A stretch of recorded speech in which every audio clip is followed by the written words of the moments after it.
Now, when you have some wine, when you're making wine, now it says you cannot put old wine into new wineskins. Am I right?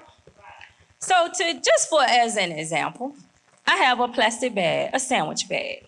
Y'all see the sandwich bag? Now, the sandwich bag has been through some things. Y'all see how this sandwich bag has been through some things for a little bit. It's gone through some stuff. We have another sandwich bag. This one, pretty fresh, right? Pretty fresh sandwich bag. So I asked Malcolm this morning, I said, Malcolm, if you had a sandwich, you just made your sandwich, which bag would you use? Your fresh sandwich. Put your fresh sandwich in this bag, right? Because you don't know what's been in this bag. This bag been through some things. So I said, okay, God, let's help me understand this.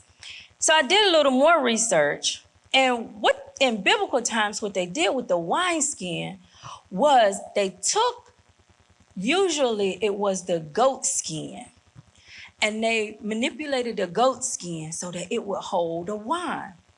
But you see, when you have new wine, you can't use the old goat skin because it needs to be able to expand and stretch. Now, I have a science teacher with me this morning, and the chemical makeup is the CO2, carbon dioxide. So when the fermentation and the wine is becoming fermented, you have to have the new wine skin with the new wine, because you're putting new wine in here and it needs to be able to expand and ferment.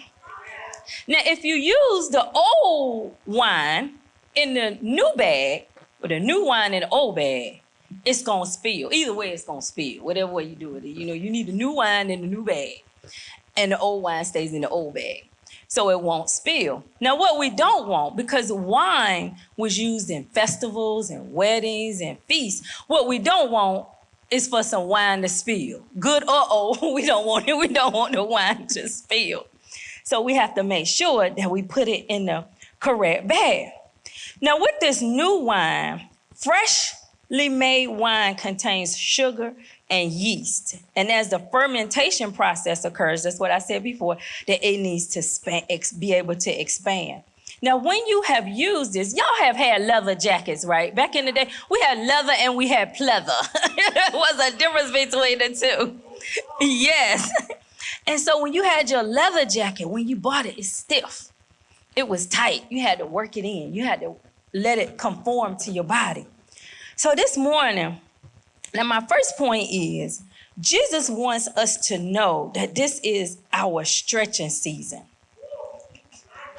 And he's trying to make us more pliable. So personal experiences, I'm in physical therapy. Menopause is trying to sneak up on me, but I'm running fast. And I'm in physical therapy because I have a frozen shoulder. So this week I tried something different. The therapist said, Carla, let's try something different. I said, okay, well, what are we gonna do? And his name happens to be Andrew too. He said, we're gonna try this thing called cupping. I said, cupping? He said, yes, I'm gonna put these cups on your arm, these suction cups on your arm, and it did leave some bruising. And we're gonna try it. This one is called dry cupping. It's when suction cups are used to temporarily lift the skin and the tissue up. The goal is to reduce the muscle tightness and soreness and increase the blood flow.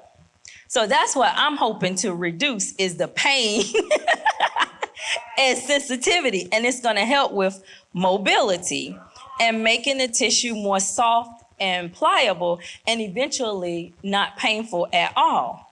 Now, you know that pain and that awkwardness you're feeling right now? That's what we're trying to reduce, and that's what God is trying to reduce. If you feel a little awkward sometimes in your life, sometimes at work, you feel like something is rubbing against you. You're having a rub.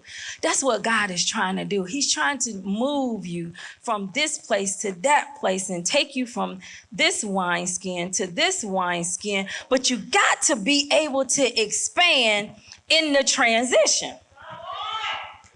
Now, you're going to feel a little funky along the way, a little awkward. You're going to feel along the way. So after my cupping session the other day, I didn't feel any pain. I was able to move my shoulder up and down and all the way back and all the way around.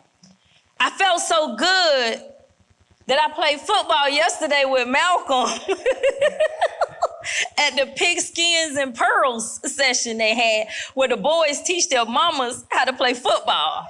So, yes, ma'am. So I was out there, and once I caught that ball, I said, wait a minute, what happened to my arm? I forgot my shoulder was even hurting. But I remembered this morning. So I forgot that my shoulder was even in any pain.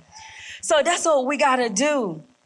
We got to allow God to take us into some different situations. He's trying to expand us, but we have got to be willing.